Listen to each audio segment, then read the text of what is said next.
Welcome to Goobertown Hobbies. My name is Brent. Today, we're going to make a fantasy-themed tank for a betta fish. Bubbles here likes to hang out under the pier. Up above on the bamboo boardwalk are some happy villagers, but below them lurks a fearsome red dragonfish.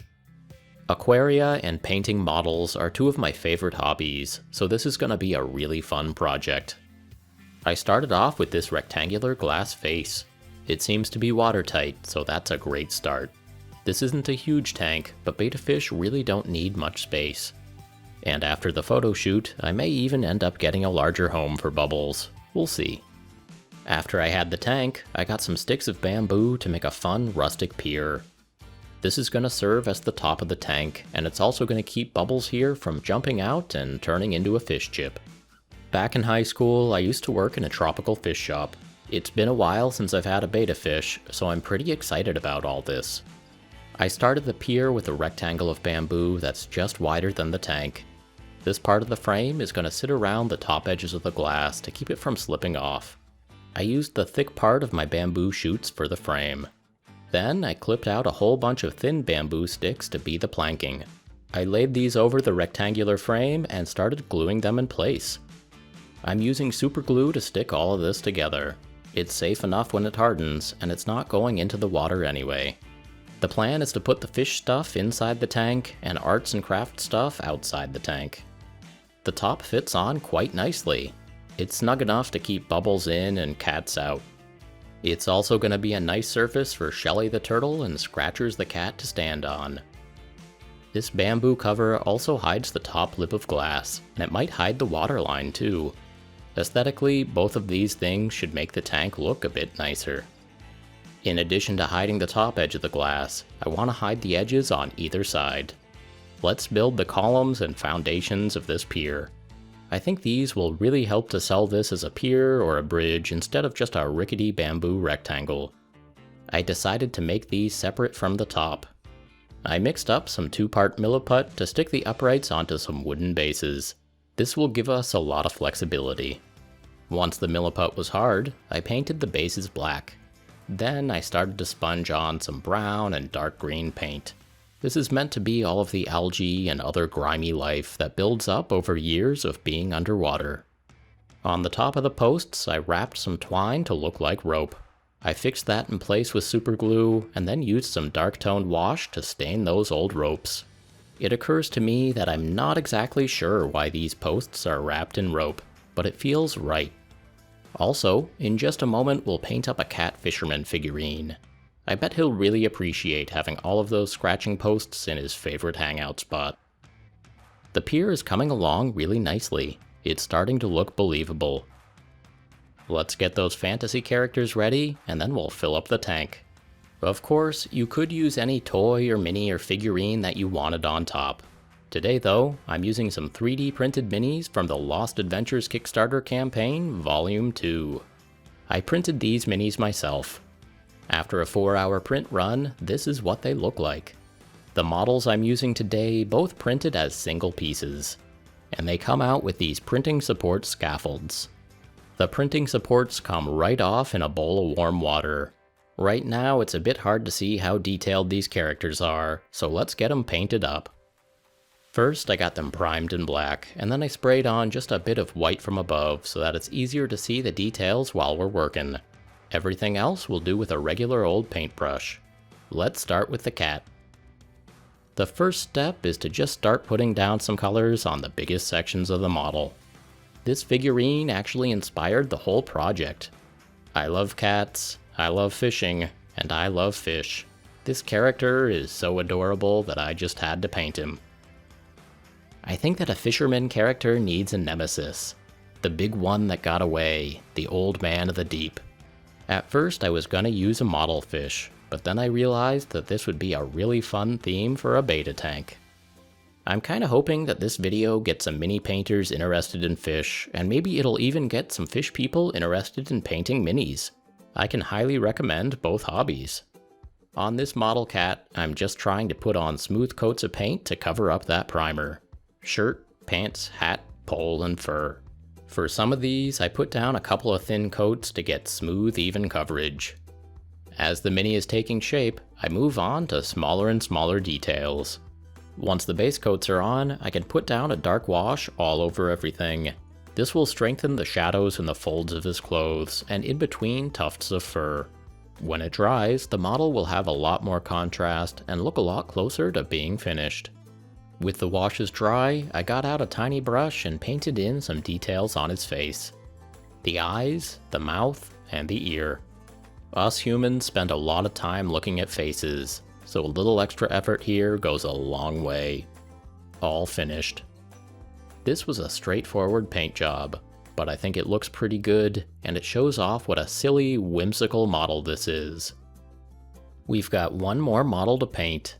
This turtlefolk druid is even more adorable than the cat, and to my eye, she also has more fun textures and knickknacks to paint. Again, I got started with the big blocks of color. I made the whole turtle dark green as a placeholder. In a little bit, I'll figure out how to make the shell different from the skin. The robes I made purple. This might be my favorite color from the Vallejo model color line. The color is simply named purple, and it's beautiful. I love finding excuses to use it. The wooden staff will be brown, and then we get to the dragonfly. This is one of my favorite details that I've ever seen on a model. It's a small part of nature that's beautiful in its own way, and it's clearly captured the attention of this turtlefolk druid. The dragonfly tells us so much about this inquisitive character and the world she's living in. I put a coat of white on the wings, more on that later. The amber bulb gets to be ochre yellow. I kept that same yellow out to make some markings on the shell. Turtles can have some crazy patterns on their shells, so I wanted to do something more interesting than just flat green. I'm going around and tracing the outlines of the segments, and then I'm making some additional marks. It's looking a bit odd and glaring at this stage, but bear with me, this is gonna look sweet when it's done. After the ochre, I switched to a lighter tan to really emphasize these markings on the shell. While that was drying, I got some more details painted in with dark gray. I find dark gray to be a great neutral catch-all color that's a nice default when I don't have anything else in mind. It works for cloth, leather, metal, or anything else. Oh, and we can't forget the toes. What a cutie. Alrighty, now here's the fun part on the shell. I'm going to layer on multiple thin washes. Red, brown, and black.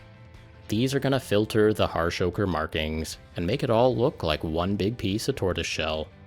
The dark washes are also going to pool a bit heavier in between the segments and help to give us some more definition and contrast.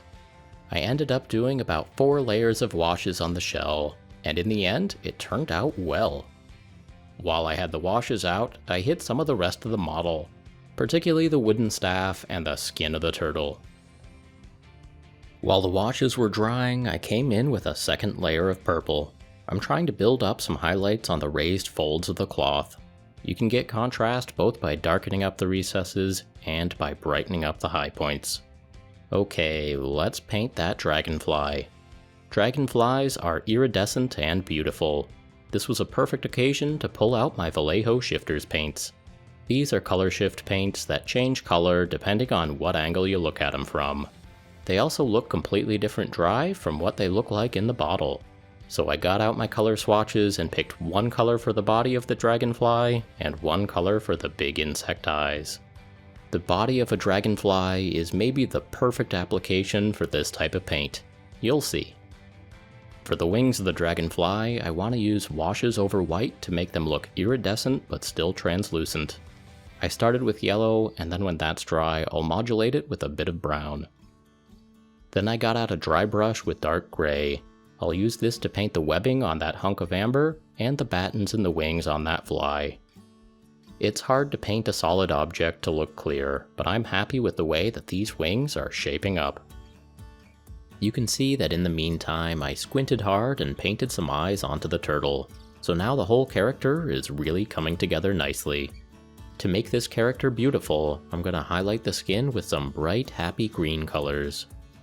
I started to work my way up through multiple shades, starting near the dark green base coat and moving towards a spring green with a lot of yellow in it. I'm trying to highlight areas of skin that are exposed to direct sunlight. I also think that the raised spots on the skin look good in a different shade, so they're getting the bright green treatment as well. After a few passes of green highlights, this turtlefolk druid is really coming to life. With so much of the painting done, it gets easier and easier to see the details that we overlooked and to make choices about how to tie them into the rest of the figure. Files, jewelry, snails, all that stuff. This turtle has so much detail and character, I love her. Like I said, she's part of a set of 3D printable minis on Kickstarter called the Lost Adventures Volume 2, Into the Green Sea. The creator of this set is Danny the 3D Printing DM. Danny was one of my first YouTuber friends, and I've now watched him roll out 3 massive Kickstarter projects, each one better than the last. This one is packed with minis and terrain and RPG adventure modules. I've had the chance to play a few sessions of D&D with Danny, and he always has such a clear, beautiful vision of the setting and the characters. His NPCs and even the monsters are always a ton of fun. If you've got a 3D printer or you're thinking about getting one, I highly recommend heading over there and checking out this Kickstarter project. This turtlefolk druid model is even available to download for free right now, both with and without professional printing supports. Okay, that's enough shilling for my friend Danny and his exciting Kickstarter. It's finally time to get a fish. They had tons of options for betas at the store, so I bought the cheapest one and named him Bubbles. I rinsed the tank in some aquarium gravel, and then I started to pour in some water. This is room temperature tap water. It's city water and it's chlorinated, so I added a squirt of dechlorinator. The next step is to slowly introduce our little fishy to the new water. Using a tiny plastic cup, I started exchanging water from the tank with water that came from the store. After about 45 minutes of this gradual acclimation, it was time to put Bubbles into his new home. This tank is less than a gallon, so it's a bit small, but Bubbles should be happy in here for a little while. Betas are easy to keep because they can breathe air and they don't need any pumps to keep their water oxygenated. They also don't need to swim around to keep water moving past their gills. In the wild, the males just hang out in one spot, build a bubble nest, and flash their pretty fins for all the ladies. In terms of picking a tank, bigger is still better for stable water conditions, but betta fish really are remarkably well suited to bowls and small tanks. Our fishy seems to be eating, so that's a really good sign. Like I said, back in high school I used to work at a tropical fish store. Some of this aquarium information is stuck in my brain forever. As with mini painting or any other hobby, it's always good to support your friendly local stores whenever you can. It's good for the local economy, but it's also good for you. It's more likely that you'll end up doing business with the owner or a longtime employee who really knows their stuff. In my current situation, I only have a chain store nearby. Oh well, such is life. Local aquarium stores do exist though, and they're worth checking out. Now at the chain store, they had a pretty big selection of betas with different colors and different fin shapes. A lot of the cool specialty breeds were priced at $19.99, but the good old red veiltail was $3.99 as God intended. The red beta is a classic look that'll never go out of style. Huh, this cat is really interested. I might need to rethink where I'm putting this tank. I can see why Snuffles is so interested though. This is a beautiful fishy. Solid red, healthy fins, and healthy scales. I think Bubbles the Red here is majestic, and he could fit right into a fantasy setting as a dragonfish of the deep. I didn't build LEDs into the top of the tank, so the pier is casting an ominous shadow. Our fisherman there has no idea about the beautiful beast lurking right below him. And the turtle druid, well, she knows what's down there, but she's not worried about fish today. She's just hanging out with her cute little dragonfly. Check out that Kickstarter page to download this crazy turtle. Hopefully I gave some folks a taste of a cool new hobby. Mini painting is relaxing, and it's an awesome creative outlet. And keeping fish? Well, fish are pretty cool. For real, if you're at all interested in tropical fish, betas are a great place to start. They don't need a filter or a ton of space, you just need to keep them in a warm room, feed them, and swap out their water once in a while. Alrighty, This was a fun change of pace for me. I really enjoyed this project, and Bubbles here is a great addition to the family. I'm so happy that you joined me on today's little adventure, and I hope you liked it. As always, thank you so much for watching.